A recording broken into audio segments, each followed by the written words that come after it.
everyone. Welcome to the Show Boys podcast. I'm Pixel Nick. This is Chadwick the Third, and we are back for episode 2 of House of the Dragon Companion Series, season 2. Technically, our third companion series episode. Check out episode 0, where we talk about everything we're excited for this season and make some predictions. But we are moving right into episode 2. Chad, how are you this evening? Great, man. I'm great. Ready to dive into it. I know we got this episode did not disappoint. It disappointed me in some thematic areas, but when I saw the hour and 9-minute length, which is like 10 minutes longer than the opener episode, I was very happy about that.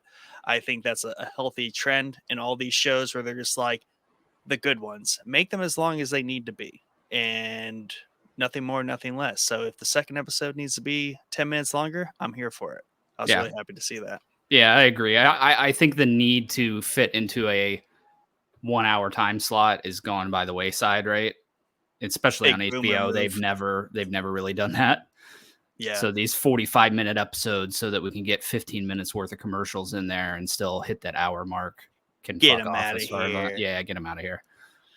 So I was happy about that too. I hope they do that some more because, I am a little salty about the 8-episode runtime here. So if you add me in, 9 episodes worth of content, over the season, just 9 minutes here, 10 minutes there. I would not be upset if they just gradually make each one like 5-10 minutes longer. That would be fine. And then we'd end the last one with like being an hour and a half, hour 45 long. Yeah. We're at 10 hours and everyone's happy. So yeah, I was really happy to see that. The intro remains gorgeous. My wife even said she likes this one more than Game of Thrones one. And I was like, you do have some points there. It is more vividly beautiful, especially on a modern TV. Obviously, they're using some updated graphics than the Game of Thrones intro used. So I was like, that's a fair statement. This one is much more vibrant and textured than the Globe one. Yeah. And I even caught some stuff in this one. Like they show a king on the Iron Throne just straight up getting like knifed in the neck. Maybe that's very known that Jacaerys here is just gonna die. I don't Aegon, know. Sorry, Aegon. Yeah, Aegon. I don't know. I'm trying to think who that would have been because it wasn't, and I can't remember his name, but the old dude at the cold open to the show where they have that great council, whatever that king is, it wasn't him. Yeah. And it wasn't Viserys. We've had peace. We'd had peace for a long time. So, but I was like, would they really like foreshadow? So, but maybe they would because it is such a known story, and it still is enticing to be like, how do we get there from here? I mean, after recent events, it's not hard to see how we'd get there. It's Game of Thrones. It's easy to red wedding someone in this world, right? So yeah, opening credits, fantastic per usual. And the way this episode opens, I love it because it calls back to our earlier conversations, even from our companion series on season 1, is like the Red Keep just is like not a fun place anymore. Especially when little air kings are getting murdered in the night, getting their heads chopped off and are missing. Of course, they're going to quarantine everyone in the castle.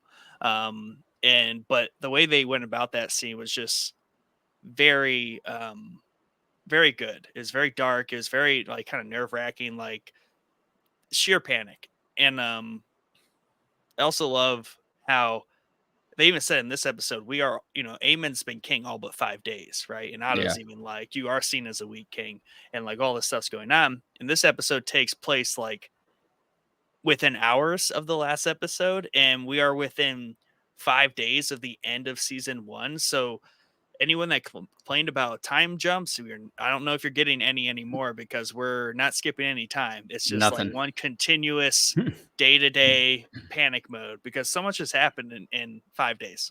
Right. Yeah. A colossal amount of things have happened. Yeah. I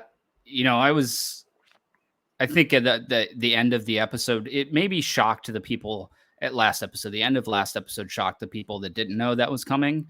I know that is a big thing that people are waiting for in this story. I personally remember hearing about it in those short YouTube things we used to watch, the animated Game of Mhm. Thrones things, which if anybody hasn't checked those out yet, go check those out. They're phenomenal.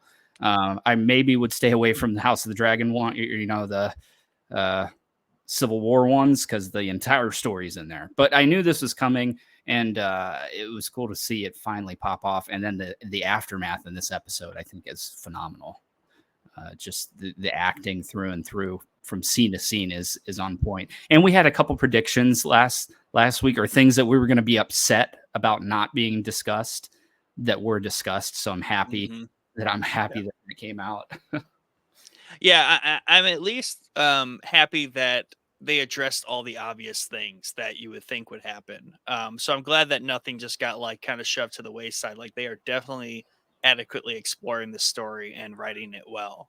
And also, this is maybe that's a theme for the whole show, but like this episode definitely it really had a very one-on-one character feel, like tons of just scenes of people just standing facing off each other, whether it's Rhaenyra and Damon, whether it's Eric and Eric, whether it's Eric and Cole, whether it's Allison and Cole, Otto and Aemon. Like we got tons of just like one-on-one confrontations, and like really with the exception of Otto, Aemon, and Cole, that scene like that's like the only trio like scene, but even in that one, Cole is rightfully just in the background being stupid.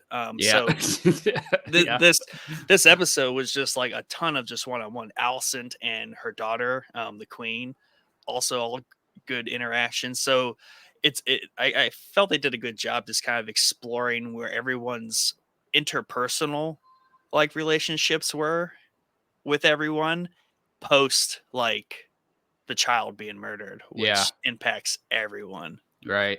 And I also enjoyed seeing like Otto specifically, like he's like not mourning whatsoever on this baby. He's like, we got to flip this. We got to immediately. Glass is half full. Like, Yeah, like let's we're do gonna it. flip this our way. And he continues to be a favorite of mine on the entire show, and he has maybe one of his best scenes in the entirety of the show so far in this episode, which we'll get to later. But I think, yeah, the acting is just freaking on point this episode, dude. Like, there's nothing really extravagant that happens. We get a cool little fight at the end, but Mhm. it's all character development. And you're right about it's really one-on-one character things going on here, and it makes for a freaking phenomenal episode. But that being said, what are the thematic things you had problems with? Just like maybe not thematic. Maybe they're like story progression of character arcs. Like Cole is continuing this theme of like upward trajectory, Dude, even though we yeah, know bro. it's doomed to fail. I know. Um, and I wasn't a big fan of um Aemon's like brothel scene, or not Yeah, sorry, dude. yeah, Hey, that was hey, I'm sorry, but he is like disgustingly skinny. Like that's all I yeah, could that was focus on. He's freaky. like skin and bone, bro. That's all I could Yeah, focus on the whole scene. yeah, and he wears a lot of like padded leather like gear always, Yeah, but so so it he makes always sense. But looked like, beefy. nah, that dude is skinnier That toothpick. dude, He's like his wrist deathly, is the same size as his his arm. Like yeah, it's impressive. Yeah, yeah. I didn't So care for like, that scene all that much. I think that maybe that was at least how I took it, was to show that he's very similar to Damon, yeah, right? Because we sure. saw a lot of Damon brothel scenes in the first season. So that's really all I took from that. And of all the girls, of all the girls he could go to in King's Got Landing, mommy that's issues. yeah, he does have mommy issues, dude. She's like 50. Yeah, yeah. He definitely has mommy issues there, and maybe it's also necessary, as we talk about it's very one-on-one character interactions and expanding people's their mindset through all this, through those interactions. He really, outside of like Cole and like his brother Aegon, like doesn't really have anyone he like confides in. So I Right. could see why it was both necessary to once again parallel him to Damon, but also to get some exposition from where he is from a mental Yeah. state. Yeah. So I get why they did it, but like it just did not land correctly in my mind for him because he's also been a fantastic character for being. We know he's troubled and like he has issues, um, but like how he copes with those issues in that way, like we didn't necessarily need to see that, or it could have been done a little bit differently because to me it was a really big tone shift in his character. Yeah. Because he is very much. I guess I just want to point out that like he's the most badass on Team Green, but like is like really kind of fragile. Yeah. Yeah. Maybe And that's you it. really, I mean, if you look at the entirety of his arc so far, I mean, we kind of already know that because he was a very pushed around kid. You know what I mean? But at least I was under the assumption that those character flaws, if you want to call them, went by the wayside when he hopped up on Vagar, right? Like Yeah. that was his like shift. But we see that it's still very much part of him in that scene. So while I don't think the scene landed all that great, primarily just because I couldn't stop looking at his skinny ass arms. I I get why they did it, and I Yeah. do once we talk about it, I do enjoy the reason they did it. I guess if Yeah. that's the reason. Yeah. Um, but yeah, the keep here is in complete disarray as they search for well, both search for who did it, but also literally searching for the head of this kid because Yeah, it's missing yeah, completely. Aegon, obviously, rightfully so, losing his mind. Already not a very stable individual as it is, but we did note he is a good father, or at least yeah, he cares for his children very deeply. So he's off the rocker. He destroys his father's model of old Valyria very violently. Um, so we go from always in those rooms we had very in the first season very calm, measured, thoughtful, educational scenes with his father to the complete opposite yeah. with Aegon here. Yeah, I thought it was a good parallel, and I was almost like, oh my god, dude, I can't believe he's destroying this big thing because his dad. I mean, that was a big part of season one. You know what I mean? Yeah. And that's really, I mean, that was like the big gift that Allison gave to him was his like refixed little figurines that he dropped or whatever in season one. Hmm. So yeah, it was a little shocking to see that, but I think it's a good parallel between, and rightfully so. Like his kid got killed. Like of course he's losing his Yeah. shit, right? So it's totally, I totally understand why they're doing it. But yeah, that was jarring. I was like, oh my god, dude! Like his dad probably spent Oh, years building that thing, years. decades, Yeah, decades. and he's Um, just wiping it out. I thought the one dude was gonna like stop him just from a sense of like, dude, don't touch the like only model in existence of old Valyria because Yeah, yeah, otherwise, and we talk about things being forgotten in a matter of 200 years between this show and Game of Thrones, such as like the right. White Walkers and the Threat Up North. I mean, someone loses their mind, smashes a model, and all of a sudden, like old Valyria is MIA in everyone's mind. It already Yeah, kind of is. yeah. So even as a family heirloom of their past, like it just got toasted. Yeah, I was hopeful going into the show that because we talk about this frequently that things are forgotten from this show into Game of Thrones. So I was hoping that we were going to, because that's like one of the biggest mysteries, at least for me, even though it's really meaningless in Game of Thrones. I want to know what happened in Valyria. Like that, Hmm. I don't think it's discussed anywhere. I think it's just called the Doom. Like they don't know what exactly happened. So I was hoping that we would get by the end of the show, these guys know what happened, but it gets lost in translation over the 200 years on the way to Game of Thrones. Yeah, I don't think anyone in this generation's doing a lot of reading or studying No, of yeah, history. yeah. Um, But yeah, does that and not yeah, intrigue you? Does that not intrigue you? oh Like yeah, what happened there? Like I just, yeah.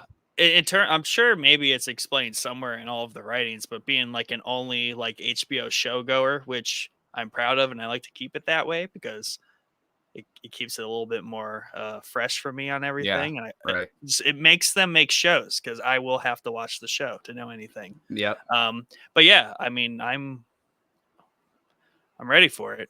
Obviously we got plenty of the rumor articles out there about the next Game of Thrones spinoff. So yeah. It's I already got a doubt. photo. It's already got a photo out. So Yeah, I mean, if they can nail two, they gotta go for three. So I'd keep them rolling, man. And it's Keep like it you going. said. I think you said maybe in Discord or in our group text, like Star Wars is on the downtrend and Game of Thrones is on the uptrend. And that's very accurate. Yeah, So yeah. I mean, yeah. Star Wars is a IP and contraction, where it's easy just to like tear it apart. But Game of Thrones, like it's just in ever expansion. yeah. And So there's so many stories they could tell, dude. There's so much. Like I'm very excited to see where we go, and I'd love to get some animated shit. If I'm being honest with you. we just need yeah, they did such a good job. It wasn't even an animated series like those the animation you talked about. Like it's not Yeah. even an animated series, but it reads and performs better than most animated series because you literally have the actors just reading these old tales of Yeah. what goes on. So I yeah, was it's good curious, that and I didn't look. I was curious because that stuff came out with each Game of season. Thrones each season of Game of Thrones on the physical releases. So I need to go and see if they did one for House of the Dragon. I hope they did, but I have Mm, not checked that yet. yeah. Well, I mean, those are on HBO though too. By now, I think they're originally on the Are physical, but they? you can Yeah, watch maybe those you on can. HBO. Oh, can you? Okay, I Well, didn't know that. I always go to actually, YouTube if you for them. can't, yeah, they're on YouTube. That's where I watch them, so I might have lied. Yeah. But yeah, they're on YouTube, which is great and easy. Um, so yeah, that was sad, and I thought someone was going to stop him. Um, but yeah, Valeria's gone. And one of two scenes of rooms getting cleared out. We get a scene of the rubble being cleared away from the model, but we also get the murder scene being carried a bit away. But we'll get to that later when we talk Hmm. about Old Cole. Um, so yeah, it's not good. This was an interesting scene that we get from Amond, where we kind of get him on like a little clue hunt. He obviously goes back to the room. He discovers where the two snuck in. Notices the coins were gone from the map. He picks up the one that was on the floor. I took it as just like one of the coins that he left there. And obviously someone knocked him on the floor, but like I guess people on the internet thought that maybe that coin has significance. I don't know what it is. I didn't imagine it did. I was just taken as like he's like, huh.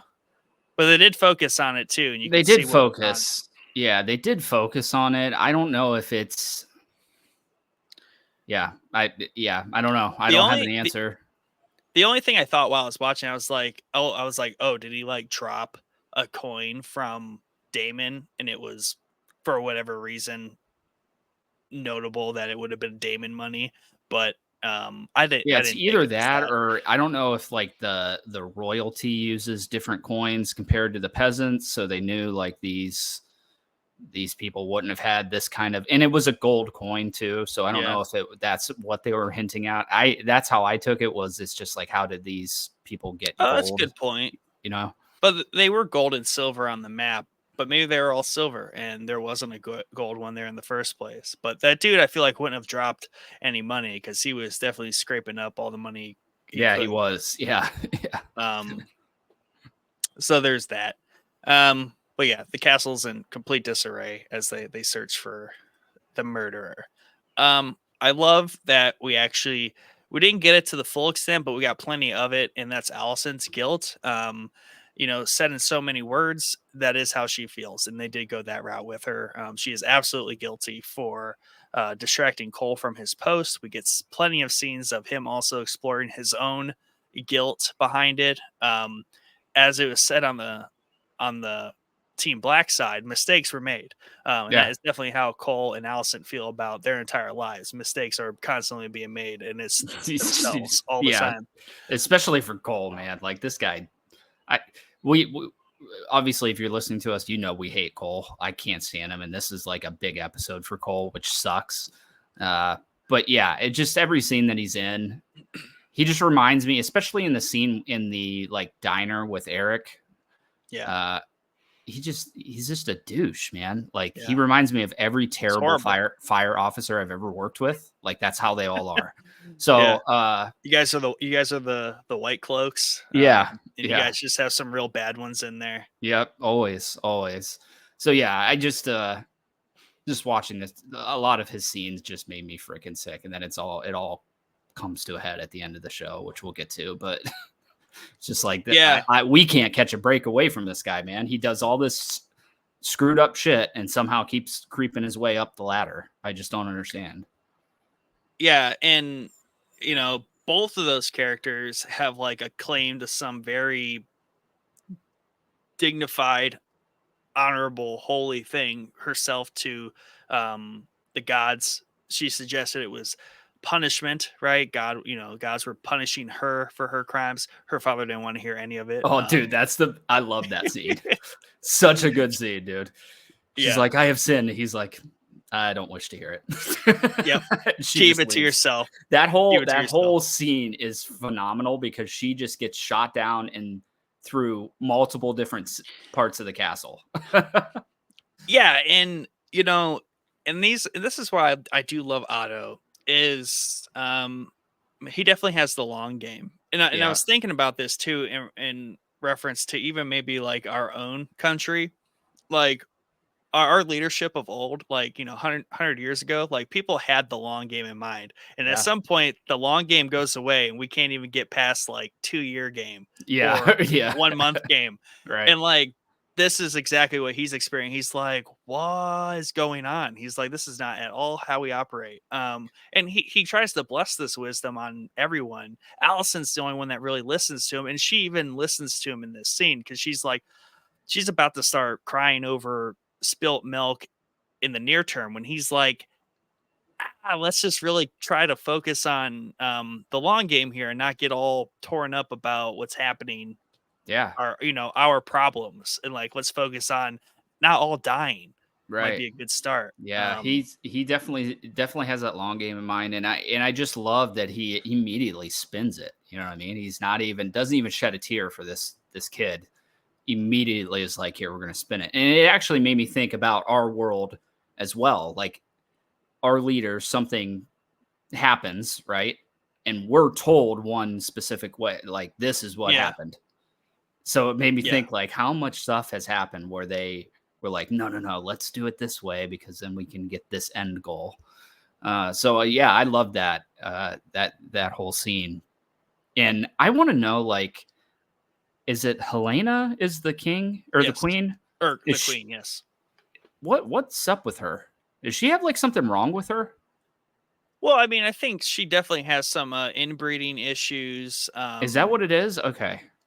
It maybe not like in that sense either. Like I think she is just an odd duck too. She has some ability to like see things, I think. Like Yeah. I don't want to say it's like magic or powers, but she does have a different way she thinks. Um at first in like the first season, as she was a kid, it could just be played up as like, obviously some side effects of inbreeding. But as she kind of just becomes more on her own, I think she just has like a lot of issues, but like she's always been that quiet, different girl. And like even the whole rat thing, like she called that out early on. Yeah. And obviously right now she's just completely devastated by the loss of her son, which I still am in the camp of thinking she purposely gave up the son to stop her brother husband's line airship, but Yeah. that doesn't mean she's not going to feel horrible about it. Right. Right. Yeah. I think we're out of because I at the end of the last episode, I was not entirely sold that that was the boy. I think there's no question here now. It's not mentioned anywhere, at least that was certainly the boy. So I think that I don't know. It was just her scene during the like funeral procession where the cart gets stuck and she has like a totally like sensory overload freak out. I was hmm like, she's got something wrong with her. Like she's not all there. Like she was Yeah, acting very like yeah, and she has, when she's talking to Allison, she literally just says like, "I don't know them," and I thought that was a really interesting line yeah. because um, she's kind of royalty who doesn't get or understand why she's royal, if that makes sense, right? Mhm. Because she's just really kind of in her own little world. She literally doesn't know these people, and she does not get the whole royal Game of Thrones, Yeah. really. She Yeah. wants nothing to do with it. So the reason she has to be paraded about in this time of grief is completely foreign to her. Like, Right. I don't know if that's because she's sheltered by her mother this whole time. Literally, she's probably, I doubt she leaves the keep often. So it's between being like odd in the first place and just different.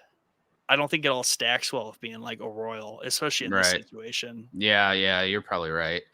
Yeah, that was just that one scene. I was like, dude, she's got something up with her. You know what I mean? Like she's like trying to Yeah. climb up onto the cart, and it's really like there is a little bit of a scuffle when that cart gets stuck, but it's really just people like coming up to the cart. It's not like they're climbing on it and throwing stuff or Dude, anything I we saw in thought Game of Thrones. So, I thought the boy's body was gonna like legit dude, fall yeah, off the dude, cart. I thought that's I where thought they're the head going was, with it. yeah, I thought that's where they were going to. I thought the head was gonna roll off of there. Yeah, and I thought she was gonna literally go insane and see that happen, but it didn't go that far, Yeah, surprisingly for Game of right. Thrones. Yeah, Um, dude, um, there was a couple scenes in here where I was like, okay, they're toning it down a little bit. This like yeah, normally Game of Thrones, we'd be seeing a lot of this stuff, and they've toned it down. yeah.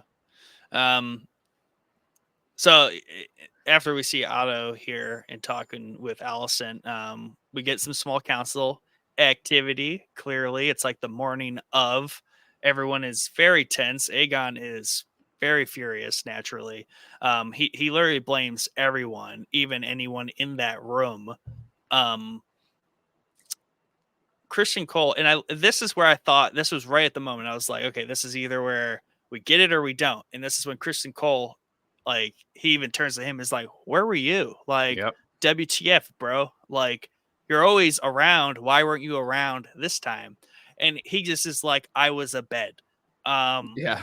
and, and now Aegon just like doesn't care. That's his alibi. I'd be like, he was like, okay, you're abed, Yeah. and um Yeah. and I was like, he's just gonna get away with the bed, like kill him right there, dude. But whatever, we need him. Dude, I would. Um, I'll be honest with you. I'd be pissed. Like if the Lord Commander of my Kingsguard, or whatever they call him, uh, was sleeping when my kid was murdered. Like that dude's yeah, dead. I'm sorry, that dude's dead. yeah. Like you're done, bro. I just couldn't believe a bed. I thought we were going to get like the confession and like all that jazz and like the truth, but a bed was the best we got. I wasn't happy with a bed being his alibi. Well, I think that, and even I think this is going to carry maybe through the entirety of the season. This incident, because we see a lot of it with Allison Cole. We see a lot of it too, where he's like trying to regain his footing or whatever. But Yeah, yeah, I think it's gonna. I don't think this is the end of this story. I think this is gonna be a no, for sure. constant thing, because it is a big deal if you think about it. Yeah, Because it's Allison and Cole, the mhm. king's mom, and the is it Lord Commander of the King's Guard? Is that what they call It him? is. Okay. Yeah, Uh, so that's a big problem, because I don't think anybody knows that that's happening. And she even tries to confront later. Allison tries to say it to Helena. Helena, like, "Hey, what you saw when he came into my room." Like she's on a total guilt trip, 100%. And I think that kind of spirals towards the end of the episode. We'll get to that when we get to it, but Yeah. um, yeah, I think this is going to carry. This is going to carry at least a couple episodes, if not the entirety of the season. Yeah, I certainly do not hope that Cole's footing here doesn't go unquestioned continuously. It's just we're running out of people that care about anything in this house. And this is also where Otto spins the whole public funeral thing. Hard spin in that room amongst that family, but he does spin it that way. Um, because it's a huge public sentiment thing that he's striving for, because it's an easy story to put on blast. And um it's almost like Aegon has to stay back. He doesn't have to go through that, but the Queen Mother and the Queen do. Aegon has to go bash some brains in the keep, so naturally so. But I do like that he just does straight out call him weak, like you are perceived as weak, and this is Yeah, I where we get. loved it. It's been 5 days, bro. That's Yeah, where we get this line, and it's not looking good. You had a botched um, ceremony becoming king.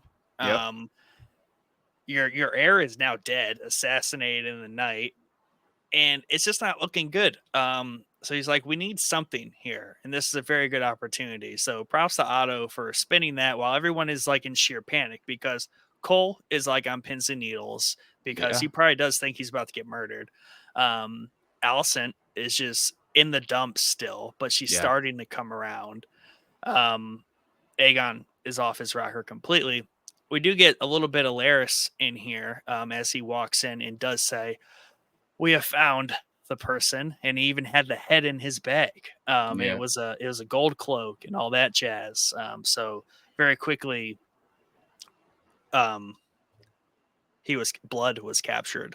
No Yeah. cheese though, no cheese yet. We do see him later in this episode along with all We his do. friends. Yeah. Um, so we do get the funeral procession. Um, Lots very tense, very dark and dreary. When they started rolling out, I was like, "Oh yeah, this is a big show." But then I was like, "Oh, that's right. They're going to the Dragon Pit or whatever for a funeral or even the Sept or whatever." So I'm like, Hmm. this does make sense why they would have to move the body at some point, either in Yeah. secret or in public. So you might as well move it in public and make a big thing out of it. So I was like, okay, this isn't as awkward as it first sounded when Otto pitched it. Right. This does have some practicalness to it. Yeah, yeah, I agree. I agree, and I like the parallels with later in the episode, and I'll leave it for when we get there, because I'm gonna have to talk about what happens there. But I think there's good parallels between what they were trying to do and what ended up happening with something later in the episode. But yeah, Mm-hmm. it's yeah, I mean, it makes sense. It makes sense. It's just he just I don't know. Maybe he just doesn't care about. Would those be? Those would be like his great grandkids, right? Correct. Okay, great grandkids. He just doesn't care. He's like, yeah, Because whatever. Aegon is his Yeah, grandson. Now it is interesting though too, and my wife pointed this out because she actually got confused by it.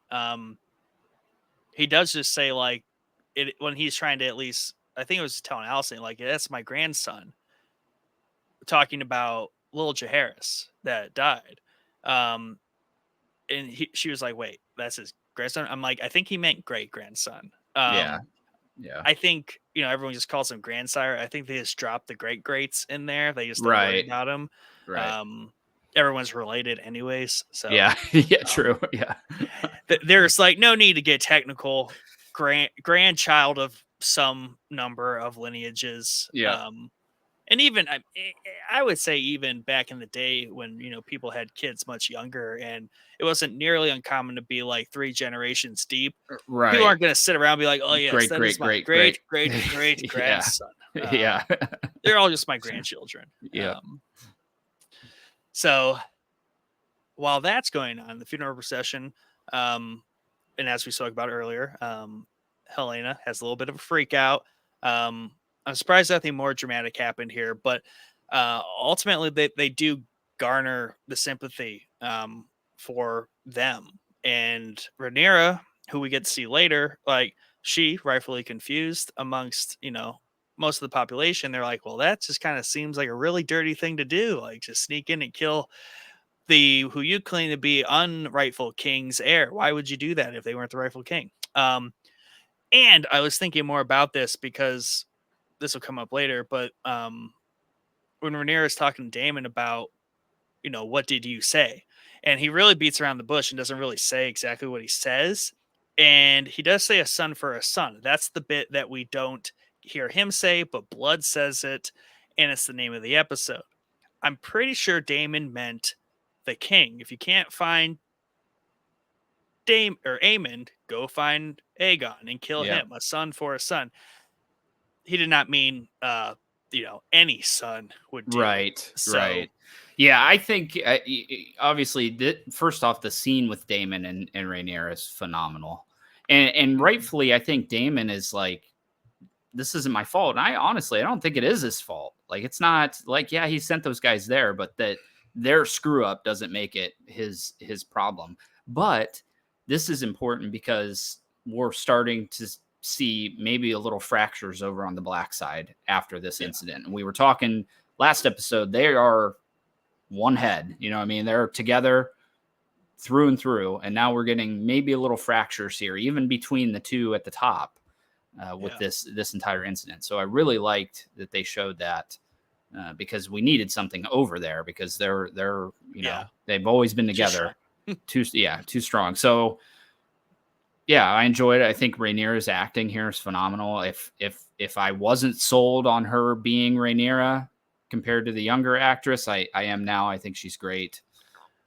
That was kind of that was kind of a theme of this episode is we definitely got full body acting from near most the main Yeah, cast, and then even some supporting characters, and everyone really just kind of locked in their ownership of their character in this episode, which I yeah, think is like a huge takeaway. hmm um and before the Rhaenyra scene, we do get blood. He is captured. I like his bit here. Like he's in a straight up situation where Laris comes in and he just straight up confesses because he's like, this is not good. And I thought it played out so well that he's like, he did the classic, I won't kill you. I can't speak for the king. yeah, And that is just that like that I think it's the setup there where it wasn't just the typical like, yeah, I won't, but my buddy will. It wasn't a good cop, bad cop thing. It was literally the king, who's the king for starters, yeah, to the king for which you killed his son. right, Like, dude, like Blood knows he's dead. Like, there is no way. yeah. Like, he knows he's dead. Like, there's I just no possible way. Yeah, I think the funniest part of that is he like Oh, rolls out all those tools and he just confesses immediately. He's like that. Just like, have you ever seen? You've seen Deadpool, right? You know when yeah. I think it's Deadpool 2 where he captures the barkeeper and he's Hmm. like interrogating him and he just immediately gives everything up because Yeah. he doesn't want to get hurt. That's what it felt like to be. So it's funny to see this big strong dude just immediately be like, here, whatever, I'll just give you everything.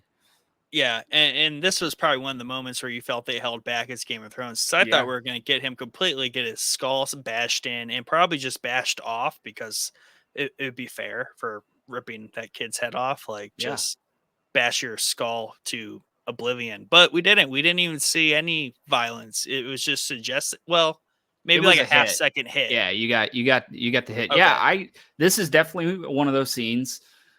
Um, I think when he walks in with that mace, I was like, oh boy, dude, like those things are brutal. So this is gonna be rough. And then yeah, we get one hit. And you do see it, but it's a quick split second, hit and then cut to another scene. So yeah, that was one of the scenes where I was like, all right, I cut back a little bit on that one, which I'm fine with. It is what it Yeah. is. I'm not gonna lose sleep over it. Yeah. Uh, but yeah, great scene. He does end up giving up the rat keeper in this. He says, I don't know his actual name, but he's a rat keeper under your employ or whatever. Yep. So we'll see that later in the episode. But yeah, overall, good scene. I enjoyed it. Yeah. And that kind of wraps up, all the post King's Landing content, which was quite a bit to get through, but we had to level set because things are pretty dramatic over there. Yep. Um, this is where like this next scene where we get Rhaenyra over at Dragonstone reacting, like this is where like the acting parts and pieces scenes in this episode really start to like hit home because they're getting more complex, more layered in emotion, more layered in complexity of story. And people really start owning their scenes here. And it starts with Rhaenyra, where, like you said, like, if you weren't convinced like the transition to her was like the right move and everything, like this is it. Like she Yeah. like bodies her character completely. So we're on Dragonstone and we're kind of they're holding council too that morning, and she's just completely like shocked, in complete shock. She has no idea what Damon did. No one actually really knows what Damon did. Yeah. Rhaenys suspects. She quickly comes to suspect because as they're all talking about this and really being like, it really looks like it was probably likely us, and everyone mostly in the room is like half the room is like looking at Damon like, what did you do, bro? Yep. Because Rhaenyra isn't quite there yet, and she's kind of playing like, how is this me? Like, how am I getting blamed for this? And then, the vibe shifts around, and then finally she comes to the same conclusion when Damon just has that trademark, like, what? What'd Yeah. I do? Well, I Like think the it. kid in the back of the class, like, why are you looking at me? Like, Yeah, I think to go in parallel, Aegon and Aemon, like those three characters, Damon, Aemon, and Aegon, have no long game. They're not auto. no. They're there for the short game, 100%. And Damon shows that here, where this maybe in his mind was a long game thing to kill Aemon, right? Short, short. Maybe that's the long game. It it was it's long in the sense that he was skipping all the way to the end of the war. Yeah, yeah, But yeah. short game in terms of like, let's just do something right now. Yeah, Whatever well, it I is, think let's just do it. your natural reaction on being on Team Black is Aemon's the best sword, right? And Vagar's the biggest dragon by a Yeah. mile. So taking out two birds with one stone is maybe a good plan, but the execution of said plan probably wasn't the best. Even though when you look at it, they got up to where Aemon would have been. He just wasn't there, right? Yeah. So they got the plan was laid well. It just should have been not a son for a son. It should have been, if you don't find Aemon, dip on out of there. We'll try again a different day, right? Because nobody saw him besides the handmaid lady. Yeah, They right. could Like have they could they could have easily. sold that. Yeah. Yeah, and I guess I don't know why they thought bringing back the kid's head would have got them the other half of their payment. They should have just left. Yeah. And I think, and when I was thinking about it in this episode, I was like, oh yeah, he said a son for a son, so that meant Aemond or Aegon, Yeah. right? That's So how I like, take it. Right. if not Aemond, who just killed the queen's son, killed the king. Like that Yeah. seems like a fair compromise. Then we're really kind of sitting in a good spot. So I think he completely had good intentions, hatched a plan, but because he's not a long game planner, he's a short game planner. So the plan was pretty half baked, but had Right. the best intentions. It did. It did. And we see that a lot with Damon. He pops off these quick plans that at the base of the plan it's a good plan, but the execution of it's just piss poor. We saw it in the Stepstones. His plan in the Stepstones in season 1 didn't pan out very well, where he was just going to smoke them out of the tunnels. But yeah, I don't know. Maybe I'd like to say maybe this is the one where he's like, okay, maybe I should rethink. Maybe I should lay a little bit better of a plan or be more specific when I'm giving directions at the least. Yeah. So, she sees him and she takes him into the back room to have a private word with him. And this scene, and they talk about this scene in the making of the episode.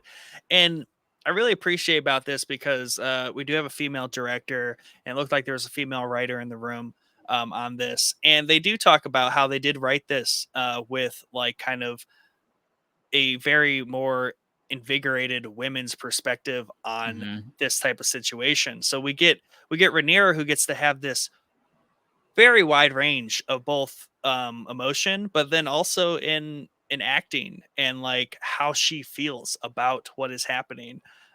So she gets this huge range that she executes very well, but then like at the same time, that contrast hits like how narrow Damon's like mentality is, because Mm-hmm.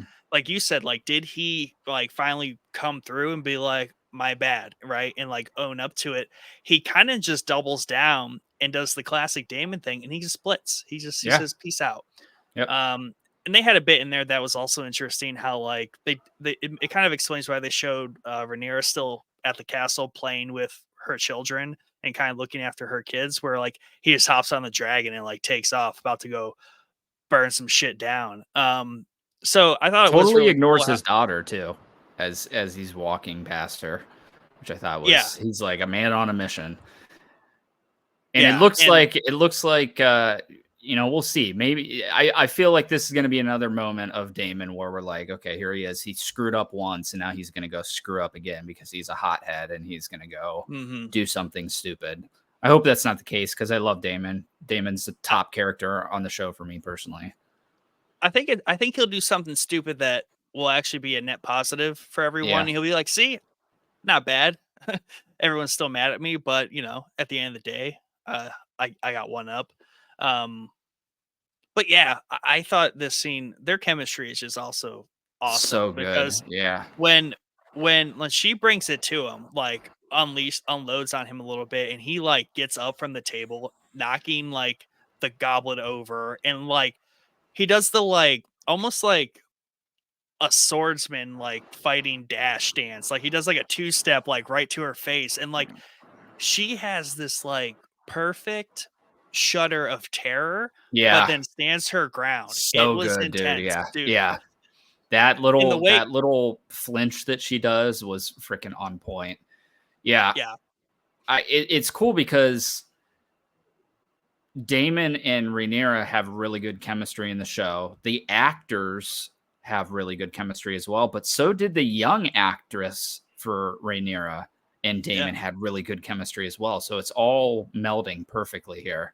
But yeah, this scene's super intense. I I get Damon's take on everything. Like this isn't really my fault. You know what I mean? Like Mhm. to be fair, Rhaenyra did say she wanted Aemond. Okay, Yes. that's the only line that she said the previous episode. That's it. So he took that and laid a plan, and it panned out poorly. So, sometimes that happens. Well, and I think also Damon's actions here call over to what Otto constantly tells Cole and Aemon to not do, and is like, do not plan and plot outside of the hand, outside of the king, Yeah. queen, and outside of the council. Like, just don't do it. It's not good. Yeah. Um, and I think that's a very important thing for both sides. Like these one-off, I'm going to lay a plan behind everybody's back that will hopefully benefit the entire party. It hasn't panned out yet, and I don't know that it's ever panned out in this world. If we go back to Game of Thrones, none of these yeah, pan out.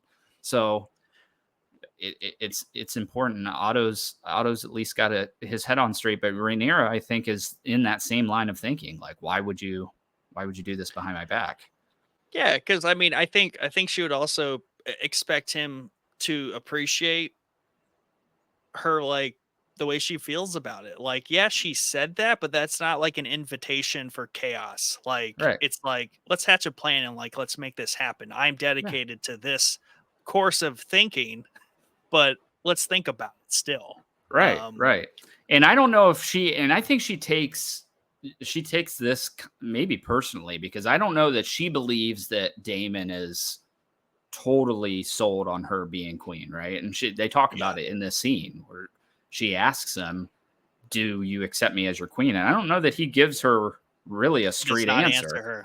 Yeah, Nope. he does not give her a straight answer. He So, doesn't he doesn't give a straight answer, and then a few lines of dialogue later, like he references like the king, like her father, and she's just like, I am like the queen. Like, no. Like he's still thinking about it in season one tense. yeah. And Yeah. he's really just continuing his season one agenda in season two here when it's like, no, like she's the queen now. Like drop all that. Yeah. And I think it's important to note that Damon certainly has ambitions for that throne. And we Oh yeah. see that in the first season where he's listening in on the king's conversation and the king says like Damon has no ambitions for the throne. And he like laughs under his breath while he's listening. So that I think is still in play. And I think the reason that he is so adamant about getting that throne back is for that reason, not to get Rhaenyra on there. Maybe to be there Mm, with Rhaenyra during yeah. it, but he's got more ambitions and more motives behind the scenes that I don't think have been revealed yet. Yeah, and we saw it with Rhaenys in the first episode. Like he even when Rhaenyra's not around, he thinks he's the numero uno. So and I think that's kind of the undertone here, which she gets upset about, is like, yeah, I'm queen and you're, I guess, technically king, but you don't see me as like your superior Right. in this situation. Like you're still going to go off and do what you want to do. Um, and like you said, he passes his daughter and came in, and I love that we had Rhaenyra had to go through this transition of had a blowout meeting with one employee. Now we're having another employee come in, just seeing a slight aftermath of it, some spilt stuff on the floor, Yeah. broken ware. But she keeps her cool and like Yeah. asks her to do a duty, keep an eye on King's Landing, stay high and clear of King's Landing, but keep an eye on it. And she totally gets it. And like we also have this whole good soldier, rogue soldier type thing, whereas Right. she comes in and she's like, "Yep, got it, no problem." But like Dad is just like pissed and he's about to leave.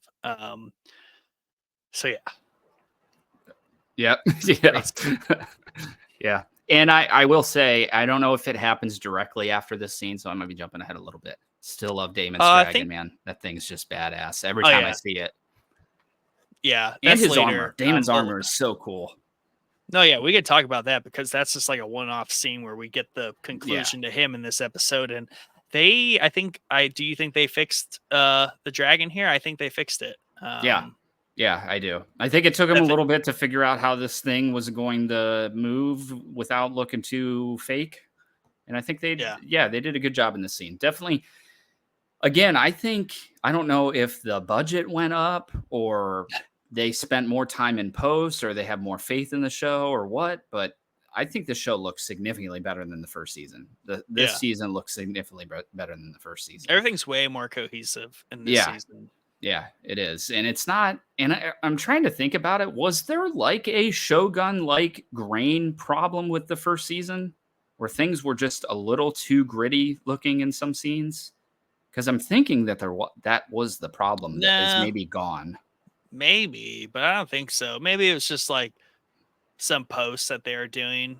But they definitely cleaned up whatever they had been doing in Yeah. post. And like the roughest scene, the roughest like the moment of most of least cohesiveness so far was like Rhaenyra sliding off like her dragon on the beach That was to pick up. rough. Yeah, yeah, that was rough. But like That was, I you know what it don't. reminded me of? That slide. Have you ever seen it's A New Hope, and it's the scene where Jabba the Hutt, Han Solo steps over Jabba the Hutt's tail. Yeah, It's a deleted scene. That's what it reminded yeah, me yeah, of, where it yeah, was just like so bad looking.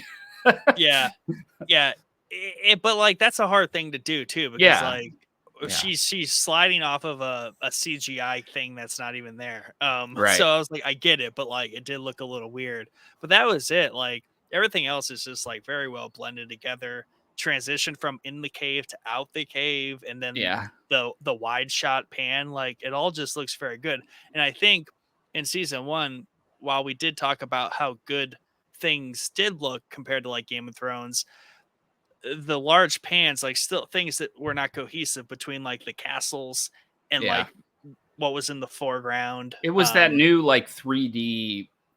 Is Remember what the surround, the yeah, surround set thing that the was a little volume, that's finicky what at it's times? called. Yeah, yeah. Yeah, maybe they ditched the volume. I don't know. I Maybe have to they look did. that I up. don't know.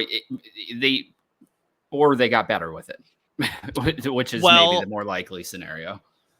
maybe they just used it less because they did, in some of the build up to the season, they talked about the actors were talking about how big the sets were. So like when we Yeah, are in sets, like these are legit like fully built out sets. So I think maybe taking notes from Dune, I don't know, but like they built the sets. So at least they removed the volume in any sort of um smaller scale thing. right. But That I'd might be the even like to difference. say they weren't like they didn't use the volume for like any of these big shots either. Like I think that's Yeah. just all really good CGI and all that kind of stuff. So maybe they're Hmm. just kind of moving away from that.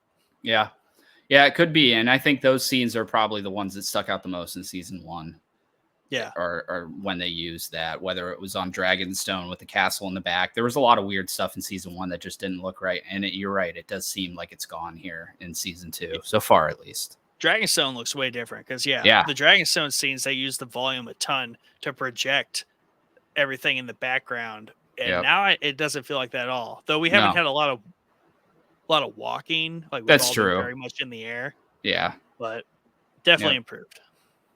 Um, And yeah, Damon looks badass in his armor, and he's Yeah, I love rolling it. out on Love it. Araxis.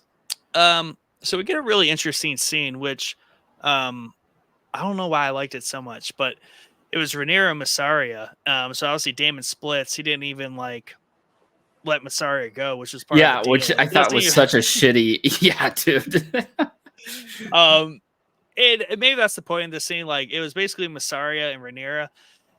I thought Rhaenyra did such a good job in this scene where like she's interrogating Massaria, like why she should trust her, who she even is, and like Massaria is even playing a little bit of the game here, but like at one point Rhaenyra remembers her, Hmm. um, and like her relationship to Damon, the way she handles that transition and all these revelations about Massaria is just perfect because she never like exposes her like true feelings about the situation Nothing. at Yep. all. Stoic. Yeah. And Yeah. she constantly switches the conversation Yeah. and she just controls it the whole time. But like at the same time, you could tell she's having these revelations about her relationship with Damon, Masaria's relationship with Damon, and like slowly just kind of comes to, you will be useful to me. Yeah. I thought Yeah. it was a well crafted scene. I thought it was great. Yeah, it was phenomenal. I think, yeah, shitty for Damon to just dip out. Like she did what he said, and Yeah. he just dips. But Rhaenyra makes it right. And what was the? She says something right at the end, like, "Where'd you get that scar?" And then it just the scene kind of ends, and she dismisses it. What is that scar? Do we know what that scar is? I don't know if that has something to do with like Damon or like, cause that's all part of that conversation and where they were kind of trading blows about their relationship with Damon. Yeah, Um, I don't know what that meant specifically. So I did forget that they were getting married. Her and Damon were going to get married because well, it was more like he was going to marry her, not yeah, that it yeah. It was. was the yeah. She had no idea. So that's the scene where they come and get the dragon egg on Dragonstone after Damon dips out in season one, Mhm. and that's actually one of the shots I think where the volume looked off. Yeah. Uh, but yeah, she had no idea of the plan. Damon's like, yeah, she's pregnant and we're getting married, and she in the scene's like, what?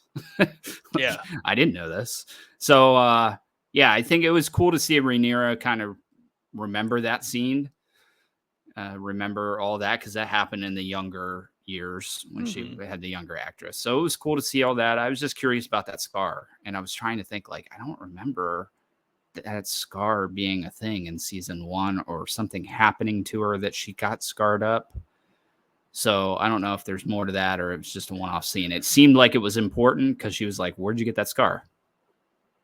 Waving the garden. It was like Yeah. immediate. Didn't even give her a chance to answer. Just like immediately.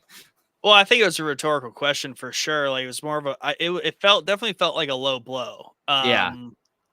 Whatever it was. But yeah, very good scene. I think they're continuing to work on Massaria as a character. Like Yeah. she was definitely pretty miss in Well, season one.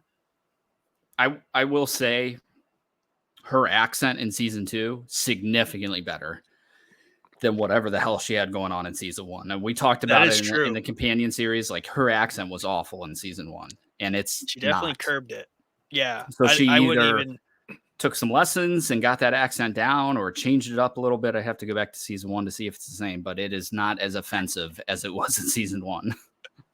She took some notes from The Sopranos. She watched season one. She Yeah. was like, "Oh Yeah. yeah, their accents get better. Okay, I'll Yeah. work on it." Yeah. Very true. Very true. Yep. Not like literally do a imitation of said Right. accent. That's what it Just be sounded like. Yeah. Like yeah she was reading off a script with a specific accent, like reading it right off the page with that accent. So I'm yeah glad that was corrected. yeah. So, but we do get more of Rhaenyra. Like she's reading. She's in a giant library. Like she's definitely. I guess she's the Otto because she doesn't. Who's her hand? I don't know. Is What it Damon? Was it the one random like dude with the curly black hair that was talking during the meeting before the scene with Damon? Like there was one guy I did not recognize that was just talking about stuff. And I was like, who's this guy? The Maester? No, Did not he have the was it robe and the chain on? no, it The was, Maester was talking in there a couple times when she said like I think they said like everybody know like they sent messages out to everybody about what you did. yeah. And she's like, we'll send our own messages out. And he's like, I don't think they're really gonna land. Yeah. Yeah. I think the damage is done.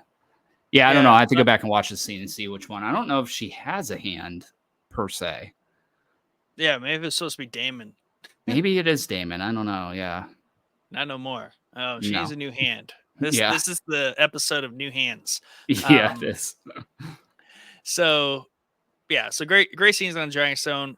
Rhaenyra killed all her scenes by far. Like Yeah. so far, she dominated, and which was great because she had one line in episode 1. So Right. Right. Yeah. she's definitely back, which is great. Yeah. So we jump back over to King's Landing. We get more deposition about Cole and Allison's guilt. They talk about it in brief. I think this is the scene where she goes in for like a bath or whatever, and he's like standing outside, and they kind of talk hush hush in the doorway. Yep. I thought it was weird that they're just kind of talking about this in the doorway of the hallway. Like Well, it's stone halls, like stuff echoes a little bit. yeah, I had like a little bit of a butt puckering moment here because she walks towards that door and you see Cole. I'm like, tell me she's not about to just invite this guy back in after all this, and she didn't, which I appreciated. But yeah, she's concerned. It doesn't really even see like Cole is concerned about it. Like Allison's like, did you tell anybody? And he's like, no. So I don't. She's tripping. For sure. She's tripping. I mean, she Yeah. just lost a grandchild. And obviously her daughter, like she's basically a projection of her daughter. So like I get it. Like, and she feels terrible. She knows it's wrong actively. Whereas Cole is more in like he's just such He's a like this plain another old douche. thing I screwed up. Yeah. Yeah, he's just like his take on it is just so selfish is what it is. He's just like, oh, here's me, like the fuck up, you know. Yep. Why am I fucked up? Because it's just me, and like I can't get over it. So like yeah, she has like these legit reasons of remorse and like guilt where he's just like, oh, I'm a shitbag. What do I do about this? So yeah, he's real lame. So I'm glad like he gets pushed out of that situation and gets a little bit of a cold shoulder. And this is where he lashes out at Sir Eric on multiple levels, where he's just kind of like trudging around the keep, looking for someone to take his anger and shittiness out on. So he spots Sir Eric, who, you know, I get it. Like his brother is also like Kingsguard of the enemy. He's got a muddy cloak. You know, he kind of asked him for like, where were you? He was like, I was with the king. And it was like, you didn't think to come upstairs? He was kind of like, well, you were supposed to be upstairs, bro. I love that he gave it right back to him. Like, where were you? Like, yeah. Let's talk about that for a second. Yeah. Yeah, this is the scene I'm talking about. It's just like I've dealt with these kind of guys like Cole for 14 years now. So yeah, I felt for Eric in this scene where it's like, dude, we've been busting our ass all night and you're worried about my money cloak. I haven't eaten in a day, sitting down and eating, and you're worried about my money cloak. Yeah. And I don't know if that was like, maybe Cole does care about the cloak. Maybe that's it. Or if that was like his, hey, this is screwed up, so you're going to go do this for me. You know what I mean? I think he cares about the cloak insofar as it gives him a false sense of like honor and duty, right? Because he cares a lot about those things. He's just the worst person at keeping them. So he projects a ton. Like an insane amount of projection comes out of Cole about everything because he can't internalize anything. Right. But he says like what the white cloak is supposed to be, like purity and all this stuff that is like the exact everything he says is the exact polar opposite of what Cole embodies in the show so far. So I was like, dude, yeah, this is like every freaking fire officer I've ever worked with. They all think they're hot shit and they do nothing wrong. And everything they're saying they are the They complete compensate for opposite. everything. Yeah, Yeah. dude. Yeah. Everything's compensated. They Yep. project everything. Yep. He's terrible. Yeah. But I thought it was interesting how when he they really kind of start to like get in each other's face, the rest of the King's Guard like kind of just leave the room. Like they don't even want to like hear it. They don't want to like partake in it. I don't know if that was out of I loved disrespect it. to Cole. Yeah, I If just loved it. that's how I kind of took it, but it was like they were at first I thought they were drawing their swords to like defend Cole or something because he's Lord Commander. No, they're But just instead they always dipping. they're just They're dipping just like dipping. I loved it. They're like, ain't oh nobody shit. got time for this. Yeah. We're gonna be next if Um, we keep sitting here. So let's just get up and walk away.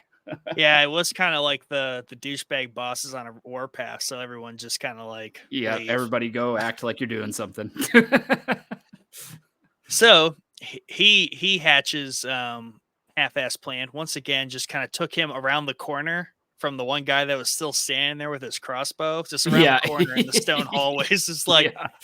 yeah, so your brother, Kingsguard to the queen, you look just like him. You should just walk in there and kill her. He's Mhm. like, what? Whoa, that sounds stupid. He's like, hey, you don't really got much choice. Yeah. So this plan, I'll be honest with you, I might be able to get behind this plan because they are Yeah. twins. They are Yep. twins. For whatever reason, other Eric on the black side, they're both named Eric, right? One with the E, one with an E A or and A. something. Yeah. Yeah. Mm-hmm. Eric on the black side has not taken off his white cloak stuff. He's still rocking the white cloak armor for whatever on that other side. Yeah, Piss poor planning, I think. I think they're all Kingsguard and they're both claiming to be the rightful king. So why would one not? You know what I mean? Like if I were I get Rhaenyra, I that. wouldn't be like, don't change your gear. Like you are the Kingsguard. The rest of them are the fake ones. So it's kind of the whole Spider-Man thing where it's like, Yeah, pointing at I get that. I get that in a sense of any other person on the yeah, King's Guard. But the dude with a twin, maybe I don't know, we paint his gear black so we can identify him in case the or other like one who's on the other side decides to show up, which is what happens. So yeah, I don't or like, know. hey Eric, since it's a lot of confusing stuff going on. Everyone has the same name. Everyone looks the same. We're all claiming to be the same thing. How about you cut your ponytail off? Yeah, Or ponytail, shave your shave your beard. beard. Yeah, Yeah, yeah, yeah. something to help me out here. Something to help. Yeah. But in a broader sense too, I was thinking about this too, how we have Damon just sneaking in the King's Landing. And these it's as if imagine your family had such a divide. Like how easy would it be for you to infiltrate your own house Oh, and yeah. do some dirty shit? Like there should be a slight more level of like alertness no matter Yeah. what. I There's get they there's don't think weird actually things. there's some pretty epic stories of things that twins have done by Right. swapping with each other. I don't know. So you ever seen Lone Survivor? So Marcus Luttrell, the seal that Oh, Lone Survivor is oh based yeah, off yeah, of, yeah. he Yep, has a yep, yep. twin brother. And Mm. during Bud's training at the Navy SEAL training, they swapped in the middle of training, and his brother did like a week or two in the training as Marcus. I was like, dude, that's brave shit there, bro. Like Yeah. I would not be messing with that because that's like a high quit rate training. A lot of Yeah, like yeah. 80 to 90% of people quit. So what if your brother like came in and they just beat his ass and he quit, and now he quit for you, even though you didn't Yeah. want, it's just so I like the twin story in this. I think it's really cool. I think it's a cool snippet, and I love the way it's executed too Mhm. through and through. But yeah, Cole's plan is another one that's just like hot off the take. We're not gonna put any planning in it. You're a twin. Your twin's on the other side. Go sneak in and kill the queen. Like it's so lazy. Right. It's so Yeah. lazy, dude. Like that's the laziest plan he could have came up with. Yeah, and I think if it's something about the context of this world and like also the situation that everyone is in is where yeah, like another show if that was like the legit story plot plan, it would be laughed at. But the Yeah. fact that we're in a show that otherwise, like its contemporaries, might lean heavy on these overcomplicated plans, the irony and hilarity of this is that, like, yeah, this like these people are supposed to be acting way better than they are. Yeah. Yeah. But the ridiculousness of it is that they're not. And that Right. is how this all collapses so quickly, because people are just losing their shit, doing dumb stuff, and this is what happens. And like, Yeah. it's adherent to real life. Like, people are Absolutely. not Otto all the time. Right. Right. Absolutely. The other thing that annoys me about this plan is who the hell is Cole to even do this? Even come Right. up with this plan and set this in motion. Like, it's ridiculous. Like, he goes from one shitty decision to another, to another, to another, and then is rewarded at the end of it. Yeah, You know what I it's mean? rough. He is not Yeah. in the position currently in this episode to be making a call like this. And Hmm. unfortunately, by the end of the episode, he is now going to be in that position to be Yeah. making these stupid calls. So Yeah. I mean, yeah, it almost to the level that like Damon shouldn't, like, just like Otto said, like no one should be plotting outside of the council, especially the hand or the king queen. yeah, So yeah, the fact that he now is hatching this plan unauthorized. He's going to right. authorize it in a little bit here, but he definitely executes first and authorizes later. Um, so Absolutely. yeah, so we do get a little, we get some side steps here, in like scenes that are interesting, where we get Jacaerys, and Bela. She's just kind of shooting crossbow on the cliffs, and he just kind of talks to her out there. They're just talking about their fathers.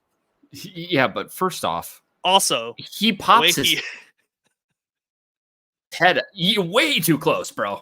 Way too close. He literally pops his head up behind the thing that she's shooting at, which I thought was hilarious. I don't know if that was on purpose or if they even put any thought into that whatsoever, but I I thought it just was was an like, dude, angle thing way at too close. first, and then like when he Maybe, walked yeah. around behind her, I'm like, oh no, she Yeah, was it's like, shooting no, straight at right at his face. where he Yeah. walked. I was like, what is Yeah. happening?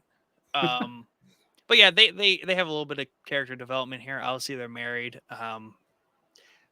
Some more level-headed characters. It skips a generation, I guess. Yeah. Like they seem like they'll turn out all right. Yeah. Um, so yeah. And by the way, her, I thought this was interesting. I had not heard this name yet, but her dragon is Moon Dancer. Moon Dancer. Um, Yeah. I either forgot or was unaware of that, but I don't know I that was it like, was said. Yeah, I don't know that it was said in season one. It's hard to keep track of all the dragon names just because there's so many of them. But yeah, cool dragon name. I like it. yeah. We get the Aemon scene in here. Brothel, terribly skinny, mommy Yeah. issues. He Yeah. does.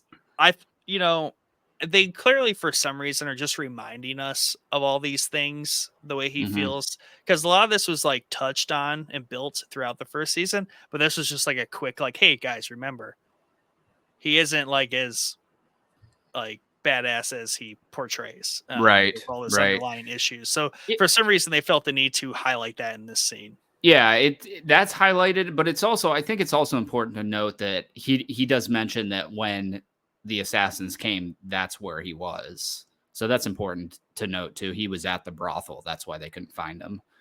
Yeah. So I think that Yeah, it kind it of was saved him. yeah, it saved him. And he had Which this is weird funny moment of for a like, brothel to save him. Yeah, yeah, and he had this weird moment of like, oh, I'm so special. There, Damien was sending them to kill me. He thinks I'm a yeah, real problem. yeah, yeah. Half super cocky, half still a little child underneath. Yep. I enjoy every scene that Eamon's in so far, especially the older version of him. Yeah. This one-eyed Eamon is a phenomenal character so far. Non-patched Eamon, unpatched, Non-patch. unpatched Yeah. Eamon. Dude, he should have just let that thing out, man. Yeah. Like the ruby. What does he have in there? Is it like a It's like I think it's like a sapphire? sapphire or something. Yeah, It's dope looking, man. Take that thing off. Let that scar ride. his mom must not let him around the house. Maybe, yeah. She's like, you got to You cover that keep thing up, bro. what is this, a brothel? Cover that thing up. Yeah. She's like, go to church. I'm gonna go Yeah. bang Cole. Like eye patches, I get in most occasions, but this one, dude, like it looks way better. Like you have a Yeah, freaking sapphire in your eye. Like that's badass. yeah, with the scar that With the gives you a little scar. bit more open lid to let it show through a little Yeah. extra where your eyelids should be. Yeah, Yeah. Yeah. I yeah, it loved looks it in dope. season 1 when we first saw it, and I love it again here, even though I couldn't unfocus off his skinniness. Yeah. Um, and we get a little bit return to um form as Game of Thrones with some other scenes here where we get some commoner perspective, Mm-hmm. which I don't think we got a ton of yet, if at all, in this show. Outside of like minor house characters in season one. Yeah. Mm-hmm. But like we went straight to Hugh the blacksmith, talking to his wife how like they're on hard times because of the blockade, and she had to pay 3 times as much for a chicken, twice as far across town. And Hugh the blacksmith, was he the one that was talking to Aegon in the room, in the throne room? I think So he was. I think he was. I was trying to think of because this scene just seemed random, totally random. Because I Well, watching the scene initially when I watched the episode, I was like, who the hell are these people? Like, I don't it's care you. how much the chickens cost. I don't care how much salt you're putting in that soup. But I think you might be right. I think he is one of the guys that was talking in the throne room about the salt. Actually, I think is what he was talking about, right?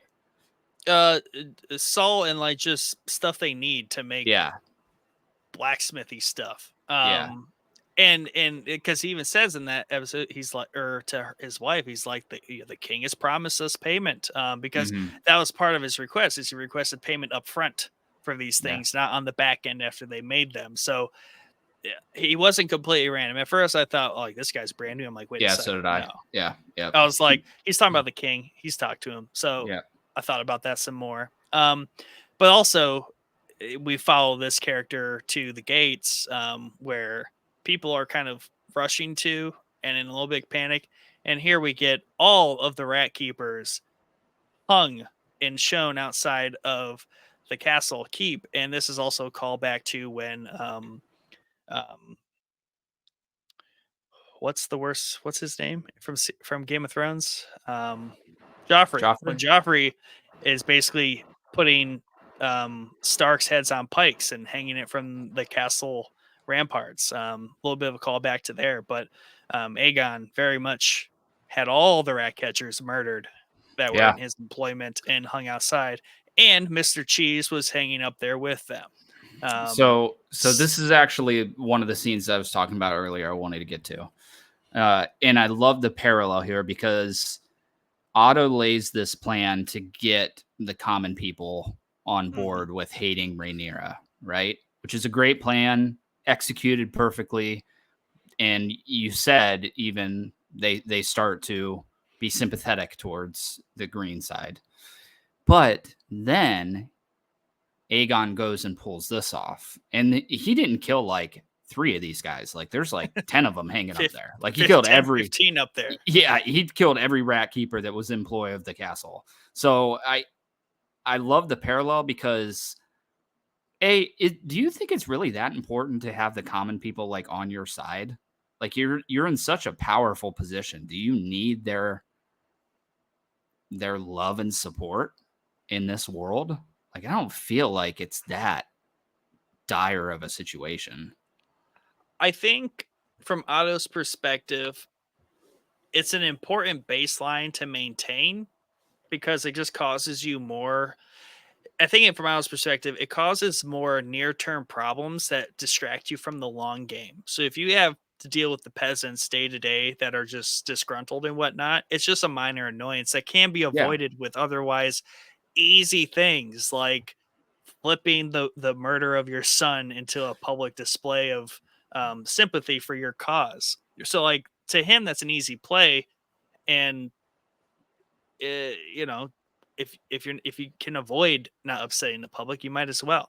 Yeah. Um, And I think it's So I think what Otto And maybe does, not the public so much, like, also the other houses, because that's gonna right? carry through to them too. I think that was more of the point, was Yeah, public perception in general. So, like, first you're like, "Oh my god, Rhaenyra's not gonna kill the heir to the throne," but the king also just murdered, like, 15 of people in his that's what I'm employment. saying. Yeah, that's what I'm saying. If the plan was to get the common people on board with hating Rhaenyra, it so if I put myself into the boots of one of these wives, let's just say for the sake of the argument, I'm a wife of one of these rat keepers, okay? I go Mhm. to the funeral procession, I start to feel for the Greens. Oh, their baby got killed in the middle of the night. Rhaenyra did it. It's an awful thing. And then 2 days later, my husband gets hung by the king. That's a dagger that's going to hit a lot harder than some noble Yeah. baby that was killed in his crib that I really don't probably at the end of the day care about, but I do care about my husband who probably supported us in every facet of life, and now I'm going to be out in the wind because my husband got hung for something he didn't even fucking do. There's only one of these guys that's guilty. Let's keep that in mind. You know what I mean? So Mhm. the right move for Aegon, which he couldn't do because he was so enraged, would have been to keep the gold cloak alive and then Bring slowly in trickle in these rat keepers and be like, is this the guy? Nope. Okay. Is this the yeah, guy? Nope. classic That would have been the right stand-up move. scene. Yeah. Like, who did it? Who did From it? behind the one-way glass, like, who done it? So yeah, I don't know, man. I think this is a big move. This did remind me of Joffrey killing the bastards in season whatever that was, 3. Um yeah, terrible move, but I hope, and we said about this in the first episode, I hope that we get a little rat problem growing here now that all the rat keepers, the rat catchers are dead. I hope that becomes a big issue in the castle. Yeah. And I did wonder, um, well, short-sightedness, short game, obviously just murder the person that was found with your child's head and, on him. But don't keep him alive to interrogate him further and figure out actually who the accomplice was. I wonder what Laris's take on all that was, because he's kind of enabling the king to act that Stand on way, his right? own, He yeah. Yep. certainly did not advise, like, let's keep this dude alive and just, I feel like Laris had that thought, but he completely did not withhold it. And either he did that for some longer plan, right? Or it's simply he did not, he just wanted Aegon to do what he wanted to do, to be not Otto and to become the hand. I think it was maybe a little bit of short sightedness on uh, old Clubfoot's eyes, as he wanted to be the guy that gave the gold cloak over to Aegon. Let him do Yeah. whatever he wants to it. Don't worry about the rat. We'll just kill all the rat catchers, you know. Yeah. But I don't know, man. It's just like, if putting myself into Aegon's shoes, I would want to know specifically who it was, and I'm not just going Yeah. to hang all the rat keepers and hope that I got one of them. You know what I mean? Yeah, but I think, like, it wouldn't have been, with the right people in his ear, he wouldn't have been too far off from murdering the entire staff that Oh night. yeah, yeah. No, you're right. So I think in his mind, like, just 15 rat catchers, that's way better than 400 staff. Like, Right. Yeah, right. that seems real. And he even, he even says that later, and we'll get to it when he kind of tries to explain his way through that. Yeah. We do get um some more Driftmark, like, dock action between Mhm. Alan and Adam. And here Adam is a bastard Valyrian, as I have surmised from the internet.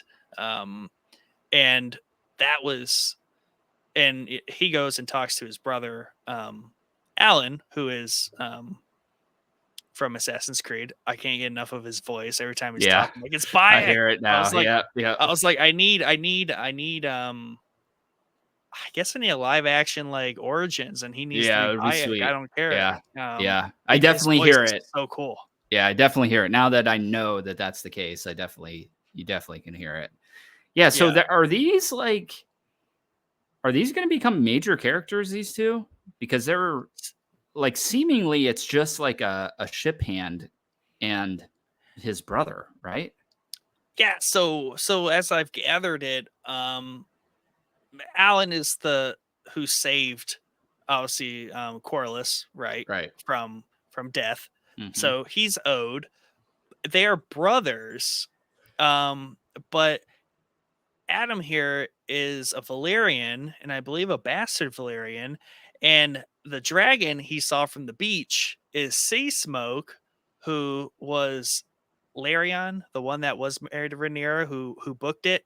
So Yeah. Sea Smoke is free, but the suggestion here, the foreshadowing, is that perhaps Adam becomes Sea Smoke's rider, Okay.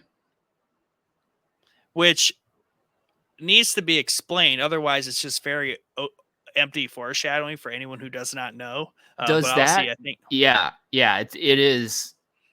Honestly, I didn't know what the point of the scene was. Like, they just didn't yeah, land that very well, I don't think, because right, he's like picking up hermit crabs or some shit on the beach, and he just sees the dragon. Does that dragon have a rider? That dragon doesn't have a rider, correct. It was Lyrion or whatever, and Rhaenyra's old nobody husband. picked him back up. Gotcha.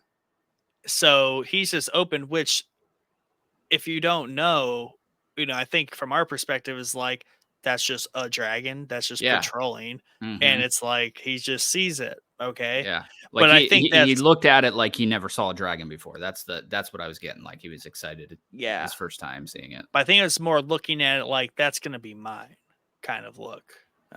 So that's what's going on there. So that's one thing that needs a little bit of context from Yeah. the internet of people Right. who know, because otherwise I'm like, what's going on here? Yeah. Other than getting to hear Bayek talk a little bit more. Yeah. This is Um, really though that's the first scene that doesn't have context to it really, maybe in the whole show. They've done a good job of building the mhm. context and making us for the Yeah, people like you and I that well, I mean, I know the story, but just the bullet points, right? I don't yeah. know everything. I've never even heard of this guy. So, yeah, this is the first one that just didn't land. I was like, who the hell But are these two? Why are they important? And why is he so excited about the dragon? yeah, and I get Adam being like a bastard Valyrian or whatever, but like his brother is Alan, and Corlys is talking to Alan. Does Corlys know that they're both bastard Valyrians, or maybe they're half brothers and Alan isn't a bastard Valyrian? I don't know. Yeah. There Yeah. needs to be a lot more explanation to all that Much more. that they're going to get to, and I think maybe they're hoping people will just look back and be like, that makes sense now, but right now it does not make sense. That's what's coming. That aside, we do get Otto and Alicent. They do discuss their next moves. Otto is uh he's not happy with this situation because he well, I'm trying to think, how did that roll? Did he talk to Aegon? Did he talk to Aegon first? Then he has the conversation with Alicent? Oh no, I think this Yeah. is the Yeah. The conversation with Allison's towards the end of the episode, I think. okay, Yeah. right. Um so we get Otto, Otto's best scene in the whole series. And Oh, this is definitely one of the better acting scenes in the series, probably is, I don't know why, for whatever reason, but he confronts Aegon and Cole, who are just kind of hush hush plotting in this room. And he kind of storms in and he's like, WTF, Aegon. Like, you just killed all the rat catchers. Like you said, this has completely undone everything. Like the whole point of what we did with your son through the streets is now a mute point.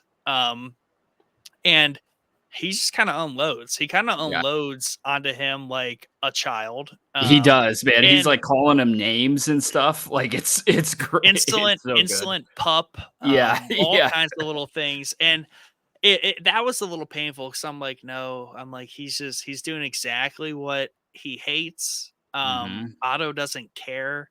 Otto kind of, in one sense, he has the same agenda as like Damon. Like they really don't care. Like they are the authority over yeah, what they know. yeah, Otto being a little bit more well respectful about it, but just lays into Aegon, and Aegon kind of just takes it because Aegon knows exactly what he's about to do.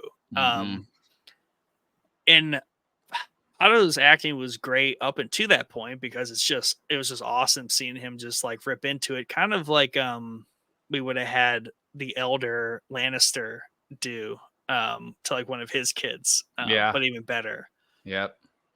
But then we Yeah. get him kind of leaving, and he's just really beside himself that like Aegon just doesn't care, and he's just like kind of crushed by it. And then Aegon drops it on him. He's like, "You can take the pin off now." And like he sighs, and it was almost like I thought he like knew it was coming, so he's accepting it. He doesn't accept it. He's like, "You can't be serious." Yeah.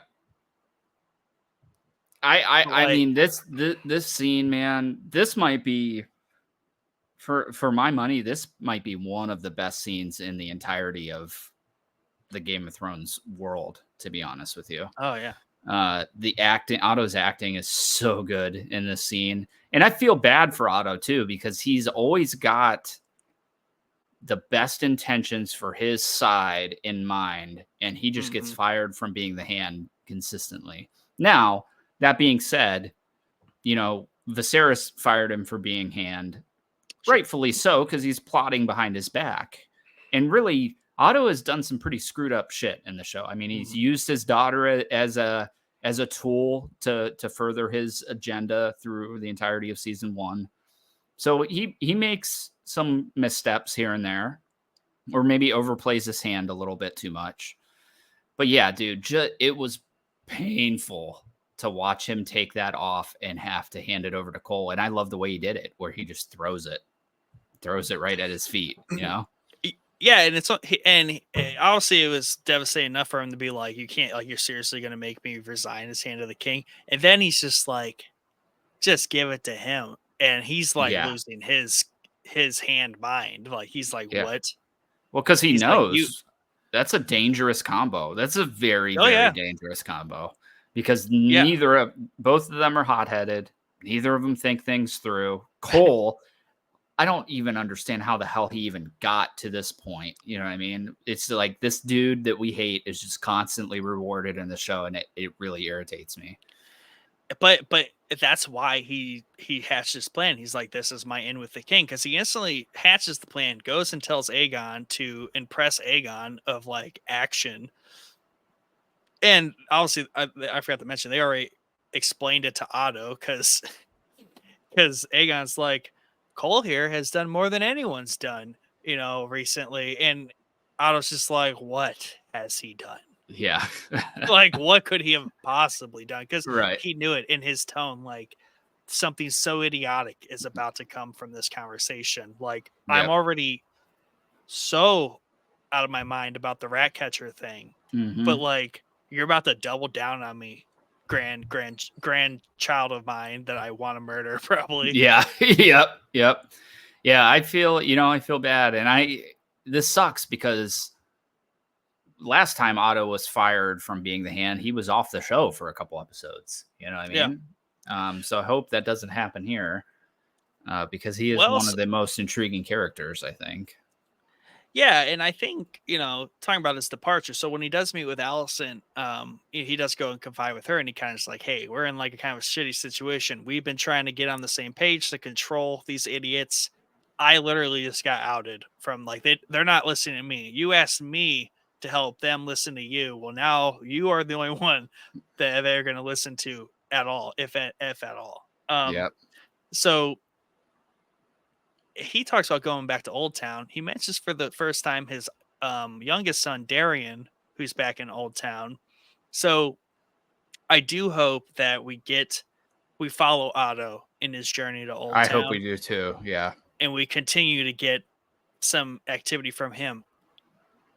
Old Town is also a port that is making ships that we learned in episode 1 from some Maester and Master of Coin conversation. So hopefully we get Otto continuing to be a power player from afar, out Yeah. of the mess of King's Landing, and perhaps he avoids some nonsense that is about to unfold in some episodes here, and is able to either save the day and or I don't think he's going to flip a side, but like he is somehow, I think, in the same sense that Damon is about to do something ridiculous off on his own. Otto is probably about to do something ridiculously good for his cause by being Yeah. removed from this situation. Yeah. Yeah, I agree with you. I do hope that we go to Old Town because I think there's a good possibility of that because really season 1 was all focused on one area of the map and we've already seen multiple areas in the map here so far and we're going to see more next episode, I believe. So I hope that we do follow. I hope he doesn't just disappear off the show because he is one of the best actors and they really should tell a story away from there just to break things up because that's what Game of Thrones did really well, right? There were so many different stories on so many different continents throughout the world that it kept things fresh for longer. Not that things are getting stale here by any stretch of the imagination, but it would be nice to get a break from the drama per se. But yeah, dude, Cole, seriously, bro. when he was like, give it to him, I'm like, you're kidding me. You are kidding me. But in once again, and I talk about this with other things too, is you got to have the character you hate. And he's kind of got that Joffrey thing about him where like you just hate everything he does, but no matter what, he just keeps moving in the opposite direction you want him to go in. So they're definitely writing him like that. I hope he gets a horrible demise. He gets what's coming for him. But that's definitely what they're leaning into. Like he's just a trash character. He's a good bad character. So I accept what they did to him, but I was just like, why didn't Aegon just kill him in the council meeting? It's your fault, bro. But as Aegon, would you not want? I prefer Aemond to be my hand, not freaking Cole. Like Cole's already got a job, and he's not royalty. I would prefer Larys. I would prefer anyone but or Cole. Larys. Like, geez. Yeah, Larys would be a good one too. Yeah, which we didn't get to see. Is Larys pissed? I would be pissed if I were Larys. Like I literally just busted my ass, dropping little nuggets in your ear, and also finding the person who killed your son. Like all of the above, and you pick jackass over here with a sword. Yeah. And it's funny because Larys is the one that puts the seed in his head to switch hands in episode 1, where he's like, "That was your father's hand. Otto was your father's hand, not yours." So I think that was the plan. So we'll see. Like, stabs him in the neck on the throne. Maybe assassinates him. He's like, "You be done." I killed my whole family. I will kill you, buddy. I think for sure. Yeah, we've shown that Larys has no restraint whatsoever. But yeah, I'll be curious to see maybe next episode or the next couple episodes Larys's reaction to this, because this was his plan kind of coming to fruition, probably not the way he anticipated it. Yeah. And even Cole, like, is just dumbstruck that he gets to be a hand now. Yeah. He's just an idiot all around. He's just trash. Absolute trash. So yeah.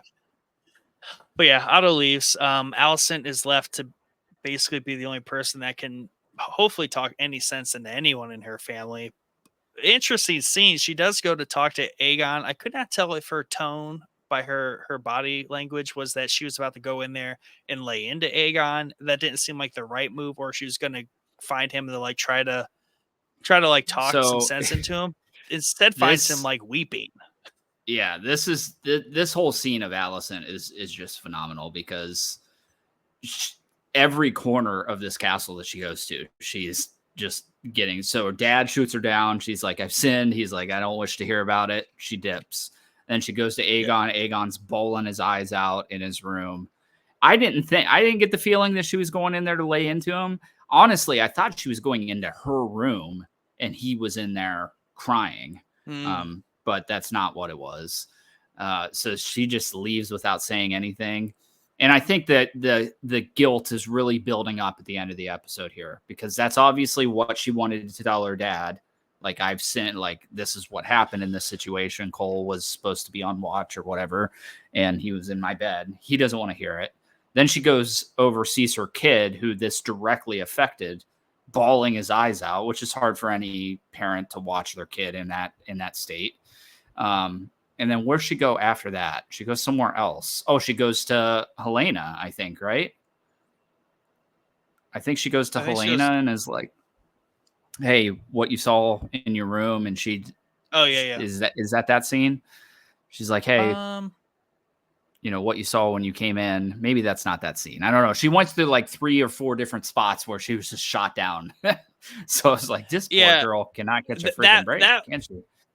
that was earlier when she goes to Helena after the council meeting to explain to her what the plan is, Maybe that and was like it. she Yeah, goes to yeah, tell yeah. her like, and like even Helena's like, I can't right now, mom. Like I Yeah, don't get yeah. any Leave of me this. alone. None of this makes sense. Yeah. So yeah, she tries to talk to Helena, and even Helena like brick walls her in terms of like the emotional. And Yeah. yeah, so she sees Aegon likely crying over the pressures of one being king, two like his son dying. That Hmm. impacts her because that's her at the end of the day, her son dealing with that, which she still feels responsible for. So um she's trying to cope with it, but everyone else is trying to cope with it. Right. And like she has no avenue to like cope with it other than jackass Cole. Yeah. Who And that was like she the finally the the tip of the walk through the castle here. She gets into her room and then looks over and Cole's sitting on the bed. I'm like, oh, of course he's sitting. I'm like, this bitch cannot catch a break right now, dude. Like she is just struggling. yeah, yeah, and but like that's the absolute end of the episode. And like she just walks right into his trap, and now being handed the king, he feels like he's the beast, and he's like, I'm just gonna go in a room and sit there without my armor on. Yeah. I'm gonna get what's Yeah. mine. Like Yeah. he's just the worst.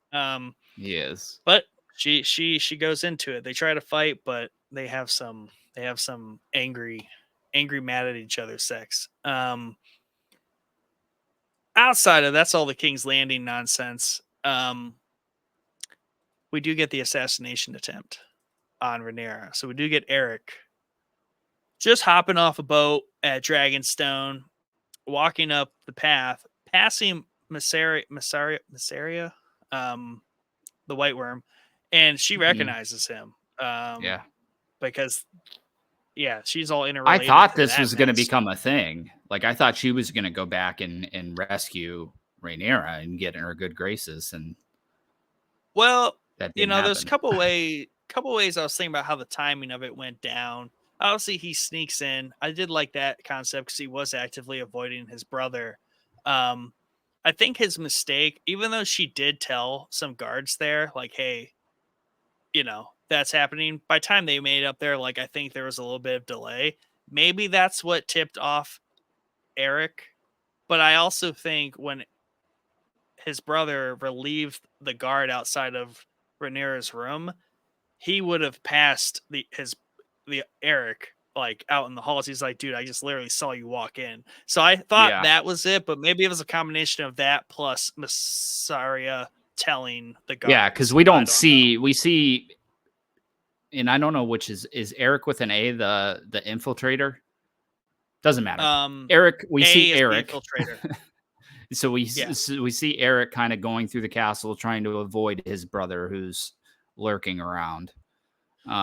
So yeah, it wasn't explained to us how Eric eventually comes into that room knowing that right. his brother is there. So I guess it's a possibility that she still came in Just in and blew time. that up just in time. But yeah, they hesitated on that, her recognizing him for much longer than I thought it was going to pan out. That was going to be the reason. I guess it still could be, but Yeah. We got a really good sword fight in here. yeah, The maid makes it out. I don't know why Rhaenyra couldn't also make it out. I get like she was kind of closer to the action, but um lots of sword dancing around in there. And I thought we were gonna get kind of a whole like, is that really Eric or is that Eric? Like which Eric are you? After one kills the other, but then he falls on his sword and just yeah. commits suicide. Um which is It was fair. a He just cool had to kill scene. It his was a brother. Yeah, right. It was a cool scene because it was a cool sword fight. We haven't seen any action really this season yet, so it's cool to see some swords come out. But it's also really cool because they're twins and nobody really knows who's who. Even the guard that comes in is like, which one is which? And we don't really Hmm. even know that up until he falls on his sword. Really, at the end, we don't know Yeah. which one was killed. And do we know even then which one is which? I don't know that we do, because either Well, of he them he might said have done he that. said like I think he said something to her like "forgive me" or whatever. So I Right. think it was Eric with an E. It was her Eric. Yeah. Because otherwise he would Yeah. either attempted to kill her or not said anything out of grief for killing his brother. So, Yeah. But I love the but I plan. like I love the way he executes the plan where he locks the door, takes the key so they can't get out the yeah, back way. It was well played, just a shitty plan to begin with. yeah. Like he did the Like best he you could said, with it. like we gotta do something to distinguish you from your brother. Like get a tattoo, paint your face. Like we gotta do Yeah, something. Shave the beard. something. Yeah. Grow a I guess that's not a mustache problem only, no anymore. beard. It's Nope, not a problem anymore nope. though, because they're both dead. But Man, the good first characters, thing but when they showed up in my camp, the first thing would have been, okay, we're gonna get you some new armor. Like you got to yeah, take yeah, that off at the yeah. bare minimum. You know? We're just gonna like etch something to your pauldron. We're gonna do something Yeah, like give something you to I guess a differentiate wristband, you. a red wristband, something, Yeah, something. Um, but the other thing I liked about the length of this episode is it was an episode without a lot of action. It was all plot. It was all intrigue. It was yeah. all Mm-hmm. dialogue moving. But I liked how it felt long. Like it did not go It did. quickly. Because I was like, we just got scene after scene after scene. So like so much happened, but like there wasn't anything that like blew away like a battle scene where all of a sudden you're like, oh, the episode's over. It's like, no, like it just felt like a ton of storytelling packed, but into Yeah, like a very big episode. So I like that a completely narrative episode was a long episode. yeah. That I might agree. bore some people maybe, and they think the pacing's bad, but I absolutely enjoy it when we I get I I didn't think the pacing was bad here at all, and I think it was no, really on the backs of the acting. Like there's yeah, just stellar scene after stellar scene after stellar scene here, so it didn't feel long by any stretch of the imagination. This is the stuff I love. This is kind of what was missing in the later seasons of Game of Thrones, is this kind of political intrigue yeah, that the show started with. So I love that we're getting it here, and we just have a super intriguing thing going on here. Like everything is hmm so enticing. There's not one, like in Game of Thrones, like Daenerys's early story bored the fucking shit out of me when she's with the Dothraki. Like every time the scene comes out, like, oh, this stuff is so boring. There's nothing really here. There's nothing yeah, here that's like that so far. So it's yeah, exciting.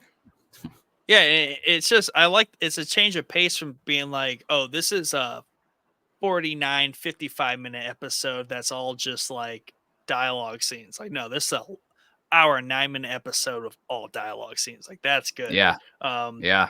where I feel like they're more inclined to say, hey, the 45-minute episode is a 30-minute battle. That's Right. fine too. Like make the short ones big and good, and Yeah. make the The long longer ones. episodes Yeah. drawn I out with agree. all the information you need.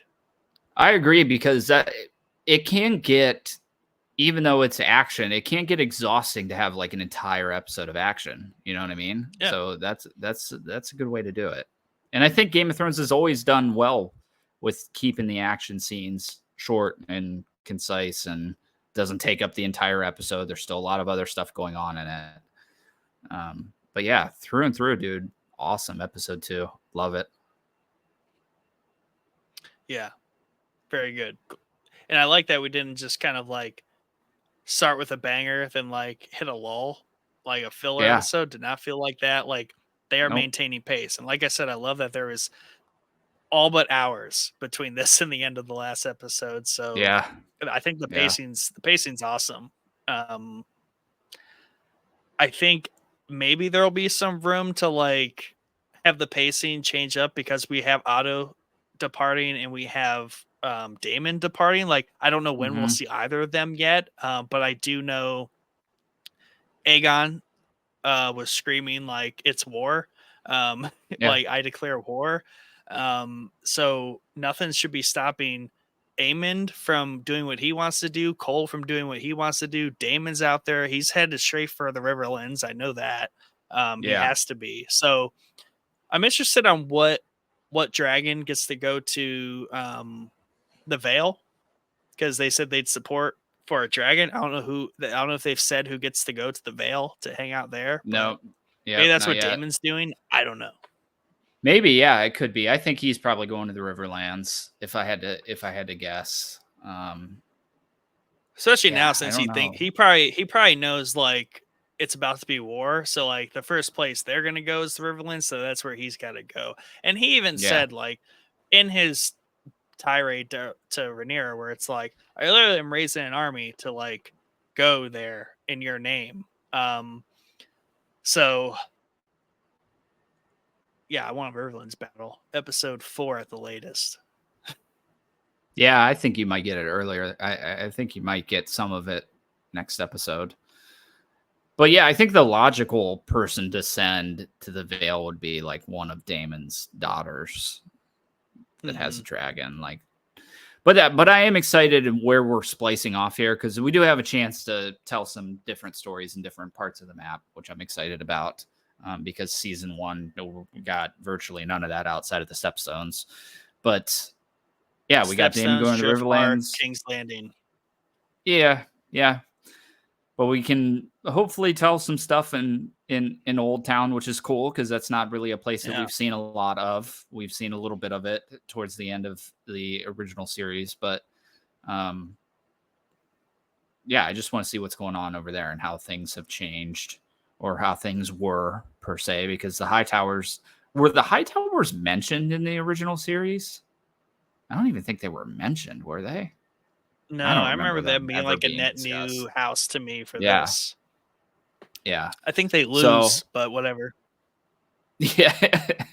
Yeah, we'll see. I don't know. I think that it's probably a good indication that they lost. But yeah, I want to see Old Town. I want to see Riverlands. You know, I'd love to see some more stuff on the wall. I'm sure we're not going to get that, but that opening scene was cool. So yeah, we're splicing. I like the way we're splicing off here, and people are going in different directions. So I think things are going to start popping off here quick. Yeah, I agree. Good episode. Very happy. Yeah. Give me something to do on a Sunday night. I love having that to look forward to. Absolutely. It's back. Sundays Finally. are back. Sundays are back. Only for 8 weeks though. You know, it can't be 10 yeah, or whatever. Which sucks. Yeah. I better see an hour and 20-minute episode, or I'm rioting. Yeah. Hour and 20. It's got to be in there. Yeah. It's got to bump it up a little bit more. A little bit more. Slowly creep up in the time. Cool. You got anything But then else? at the same time, if they did that, like, why not just do 10 episodes? Like, if it slowly creeps up to the point where we're basically 9 episodes worth of content, why don't you just do 9 or 10 episodes? Yeah, that's a good question. Unless they made like the creative decision at the beginning to say, hey, we're gonna do progressively longer episodes or several big episodes. So they're like, it's more of a runtime thing, a minutes thing, than it is like a episode count. So maybe they at the beginning when they were writing it, they were like, these episodes are gonna be big ones. Yeah. Lots to do. So if they're like, hey, if you want to do that, we got to cut a couple episodes. So maybe that's the case. It'd be interesting to compare the runtimes, like if the runtimes will land similar for the 8 episodes versus right. Yeah, or this is just a one-off episode that was a little longer than an hour. We'll see. Could be the case. You never know. Overthinking the hour and 9 minutes. Get me too hopeful. Yeah. The next one's gonna be like 45 minutes, and I'm like, no. Yeah. Average is plummeted. Yep. All right. Sweet. Alrighty. Well, we'll be back next week for episode 3. Stick around. Enjoying this so far. Shout out top tier patrons. They're great. Become a top tier patron and get some cool perks. Go to patreon.com, Showboys Podcast, and you can see them all there. But until next week, Chad and Nick are out for Summer Takeover. We'll be back. Enjoy the outro.